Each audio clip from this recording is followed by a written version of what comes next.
Our hearts beat to the city streets. We began to feel the fire.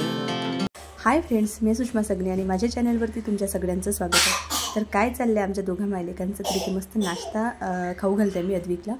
आणि लहान मुलांचं कसं असतं ना की आपण जेव्हा त्यांना लाडवून असं नाश्ता वगैरे चालतो तर त्यांचे अजूनच नखरे वाढतात। तर तसं सुरू होतं अद्विकचं, मला इथे नाही तिथे बसायचं, तिथे नाही तिथे बसायचं, तिथे बसून चाल असं त्याचं चालू होतं। तर मग बेडवरून उचलून त्याला तिथे टीव्ही जवळ बसवलं आणि टीव्ही जवळ बसवून मग त्याला तिथे सांगून बोलून त्याच्याशी मग त्याला इथे नाश्ता भरवत आहे। तर शिवांश स्कूलमध्ये गेला होता, मिस्टर तर ऑफिसला निघून गेले होते। तर आता मी आणि अद्विक आम्ही दोघेजणी घरामध्ये होतो। तर आता नाश्ता वगैरे करून झाला आणि आता मग स्वयंपाकाची तयारी, स्वयंपाक व्हायचा होता आणि बरेच घरातले कामं पण बाकी होते। तर आपल्या बायकांच्या आयुष्यामध्ये रोजची तीच कामं असतात। तर सकाळचं आता स्वयंपाकाला सुरुवात केलेली आहे मी। इथे मी भात आणि चणे लावून देत आहे कुकरमध्ये। तर चणे मी आदल्या दिवशी भिजायला टाकत असते बरं का, पण आज माझ्या लक्षातच नव्हतं की चणे भिजायला टाकायला पाहिजे होते, कारण तर भाजीसाठी काहीच नव्हतं, सगळा भाजीपाला संपलेला होता आणि भाजीसाठी काहीच नव्हतं। तर वेळेवरती मला सुचत पण नव्हतं नेमकं मी भाजी कशाची करू।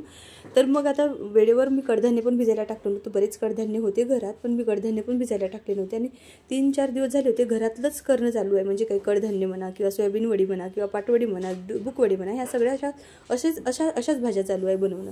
तर त्याच्यामुळे काय झालं की आता मी करू तरी भाजी कशाची हा माझ्यासमोर प्रश्न पडला आणि भाजीपाला काहीच नव्हता। मग आता वेळेवरती एखादी कडधान्य टाकल्याशिवाय पर्याय नव्हता। म्हटलं चण्याची भाजी बरेच दिवस झाले खाल्ली नाही, मग चणे करूया। तर भिजवलेले चणे नाहीत ते न भिजवता तसेच कुकरमध्ये भातासोबत लावून दिले। एका डब्यामध्ये भात लावला आणि एका डब्यामध्ये चणे लावले। तर मला माहिती आहे की भिजवलेले चणे लवकर शिजते, पण न भिजवलेले चणे जर आपण कुकरला टाकले न शिजायला तर ते शिजायला वेळ लागते। तर इथे कुकर लावून दिलं आणि त्यानंतर ना इथे चपात्यांचं पीठ मळायला घेतलं। आता कुकर तर लवकर होणार नव्हतं, भात तर होऊन जातो कुकरमध्ये पण चणे तरी होणारच नव्हते। तरीही आता बघू म्हटलं पुढे काय होणार। तर नाही जर चणे शिजले नाही तर मग त्याला परत डबल लावावं लागणार असं मला वाटत होतंच मनामध्ये। आणि त्या हिशोबाने मी आता माझा पुढचा स्वयंपाक करायला घेतला। कुकर लावून दिलं, चपात्यांचं पीठ मळून घेतलं आणि चपात्या करायला घेतल्या। आज ना अद्विकची तब्येत जरा बरी नव्हती, त्याला अचानक सर्दी आणि ताप पण आला होता। सर्दी तर झाली होती पण त्यासोबत त्याला ताप पण आला होता, रात्री ताप आला, सकाळी ताप आला। तर मग त्याला औषधं वगैरे देऊन दिली होती तरी त्याची चिडचिड चालू होती थोडीशी। तर मग तो होता शेजारी माझ्या खेळत, म्हटलं आहे तो खेळत, त्याच्याशी बोलता मी चपात्या वगैरे करून घेतल्या आणि म्हटलं आता तो खेळत आहे तर मग आता पूर्ण चपात्या करून घ्याव्या। आणि कधी कधी मुलं ना असे खूप जास्त त्रास देतात, मग हातातले कामं टाकून द्यावे लागतात आणि त्यांना बघावं लागते, असंही होतं। पण आता तो खेळत होता ना म्हणून मग चपात्या वगैरे करून घेतल्या आणि चपात्या केल्यानंतर बघा तो माझ्या शेजारी आलाच, कारण तर त्याला म्हणजे असं होतं ना मुलांचं की खेळून झालं त्यांच्या मनाप्रमाणे त्यांनी खेळलं की नंतर ते परत आपल्या जवळच येतात। तर तसं झालं। तर आता चपात्या वगैरे करून झाल्या, कुकर होत होते एका बाजूला आणि दुसरीकडे आता मसाला लागणार होता भाजीसाठी। तर कांदा खोबरं मी असं भाजून घेत असते मसाल्यासाठी आणि त्यात मग टमाटर वगैरे लसूण जिरं असं टाकून मी त्याची पेस्ट तयार करून घेत असते। तर पेस्ट तयार करून घेतली होती, फक्त आता चणे शिजले की नाही ते बघायचे होते। तर कुकर झालं होतं तर बघितलं तर काय भात तर शिजला होता पण चणे मात्र अर्धेही जास्त शिजायचे बाकी होते। आता काय करू, तर परत डबल कुकर मी लावून दिलेला आहे आणि आता कुकर शिजेपर्यंत म्हणजे कुकरमध्ये जे चणे आहेत ते शिजेपर्यंत मला परत बाकीचे कामं आवरायचे होते। तर मग आता इथे ना मी गॅस ओटा चांगला क्लीन करून घेत आहे, सोबतच मग आता पोछा वगैरे मारायचा होता। तर किचनला पोछा मारून दिला होता, आता हॉलला पोछा मारायचा बाकी होता। तर अद्विकने खेळता इतका पसारा करून ठेवला होता, सगळे खेळणी अस्तव्यस्त पसरून ठेवून दिली होती, गाडी इकडे तिकडे पाडून ठेवली, चेअर फेकून ठेवली आणि ती गाडी जी आहे ना ती मी गॅलरीमध्ये नेऊन ठेवली आणि ठेवून मी गॅलरीतून घरात आले तर तो म्हणाला की गाडी कशाला तू बाहेर नेऊन ठेवली, ती गाडी मला दे, तू आणून दे गाडी। तर मग त्याची गाडी त्याला परत घरामध्ये आणून दिली। आता पोछा मारताना हा न खूप जास्त मधामधात करतो, म्हणजे गाडीवर बसून फिरणार नाही तर मग काहीतरी खेळणे घेणार आणि मधामध्ये खेळणार। आता पोछा मारताना फरशी असते ओली आणि ओल्या फरशीवरती जर पाय सटकला तर मग तो घसरून पडणार ही भीती आपल्या मनात असते लहान मुलं असे खेळले तर मग त्यांना हे कळत नाही की मम्मी आपल्याला कोणत्या उद्देशाने म्हणते की फरशीवरती खेळू नका, पण त्याला ते कळत नाही। आणि जेव्हा पडतो ना घसरून वगैरे लागते ना तेव्हा त्यांना कळत असतील की नाही मम्मी ह्या उद्देशाने आपल्याला फरशीवरती खेळू नको असं म्हणत आहे। तर इथे मी पोछा मारते, पण थोड्या वेळानंतर त्याला काही करमत नाही, तो अजून खाली उतरतो. तर बरं झालं की उन्हाळा आहे आणि उन्हाळ्यामुळे ना लवकर फरशी अशी सुकत येते. तर पोछा वगैरे मारून झाला आणि त्यानंतर बघा इथे मी आता परत किचनमध्ये आले, कारण आता भाजी करायची होती. 11:30 वाजले होते. शिवांशला पण घ्यायला जायचं होतं. गडबड तर होतीच होती मला, पण म्हटलं चला अर्धा तास आहे ना, तर भाजी फोडणी देऊन होती. वाटण तर वाटूनच होतं, आता फक्त भाजी फोडणी द्यायची बाकी होती.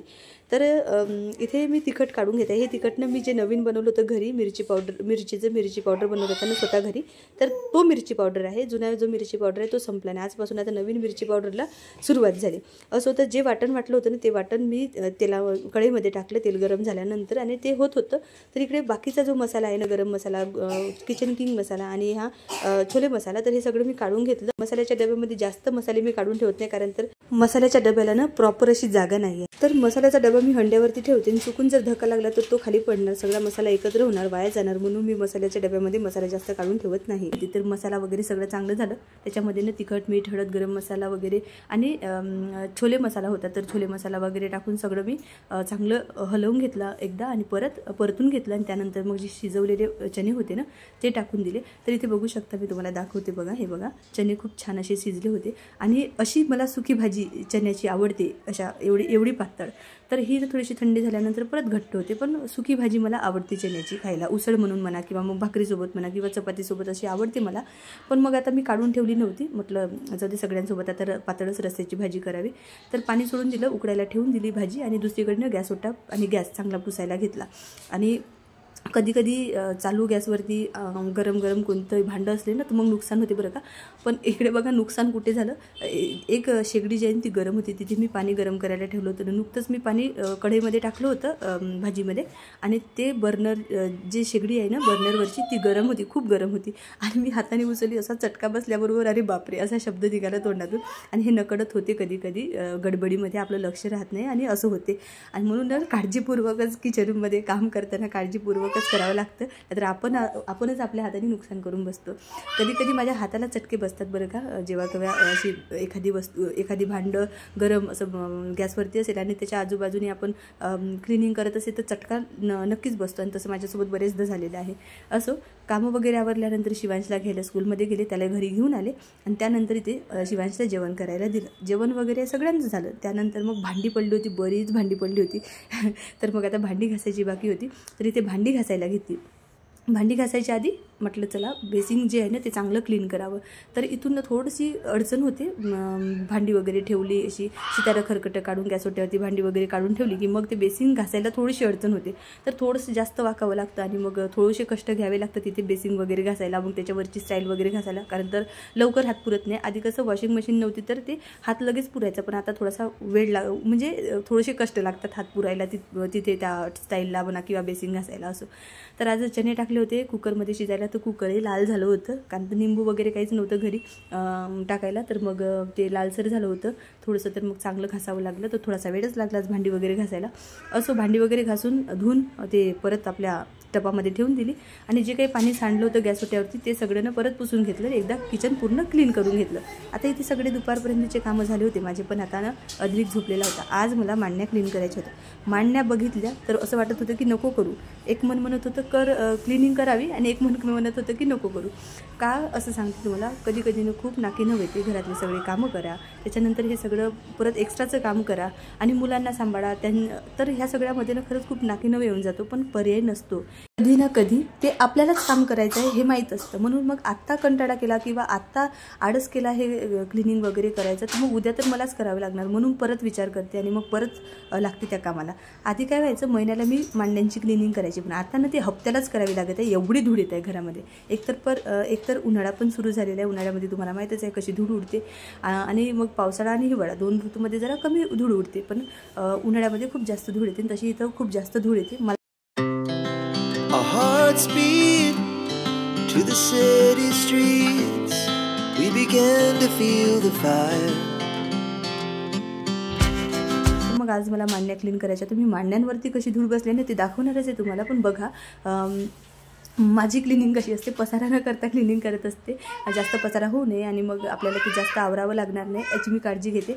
तर एक कप्पा खाली करते, त्यातली भांडी पुसून गॅस ओट्यावरती ठेवून देते, कप्पा पुसून घेते, परत दुसऱ्या कप्प्यामधले भांडीने पुसून जो पुसलेला कप्पा आहे त्यात ठेवते आणि परत मग तो रिकामा झालेला कप्पा पुसून घेते आणि मग परत इथली भांडी तिथे तिथली भांडी तिथे ठेवू असं मी सगळं क्लीन करून घेत असते. तर तुम्हाला दाखवते बघा. इथे जेव्हा मी हे मांडणी क्लीन केली ना तेव्हा अशी धूळ होती, एका कप्प्याची धूळ एवढी निघाली. तर तुम्ही बघू शकता अशी 4-5 कप्पे आहेत, 4 कप्पे आहेत, 5 कप्पे आहेत, एवढ्यावर धूळ किती असणार. तर खूप धुळीचा त्रास होतो आणि हप्त्यालाच आता हे क्लिनिंग वगैरे करावी लागते. नाही केली नाही तर ते अजिबात चांगलं दिसत नाही. आणि भांड्यांवरती आता जी भांडी वापरण्यात येते ती भांडी क्लीनच असतात, पण जी भांडी वापरली जात नाही रोजची रोज त्याच्यावरती धूळ तशीच पडते. म्हणून मग ते हप्त्याला अशी पुसून घेत असते आणि उडवली ना धूळ तर मग ती कुठं ना कुठं दुसऱ्या भांड्यांवरती जाऊन बसणार. म्हणून मग ते ओल्या कपड्याने पुसून घेते आणि त्यानंतर कोरड्या कपड्याने पुसून मग ते भांडे परत क्लीन करून तसेच ठेवून देत असते. आता सगळे भांडे काढायचे म्हटले तर किती अजून अवघड होऊन जाणार. आता घासायला जागा व्यवस्थित नाही, बाथरूममध्ये घासायचं म्हटलं तर मग आता मुलं वगैरे झोपले असतील तर त्यांना डिस्टर्ब होणार, ते उठून जाणार आपल्या आवाजाने. म्हणून मग मी ते घासायचं टाळते आणि एखाद्या दिवशी मग ना पूर्ण भांडी वगैरे काढून घेत असते. पण नेहमी जेव्हा क्लिनिंगची वेळ येते ना तेव्हा मग ते पुसूनच ठेवत असते.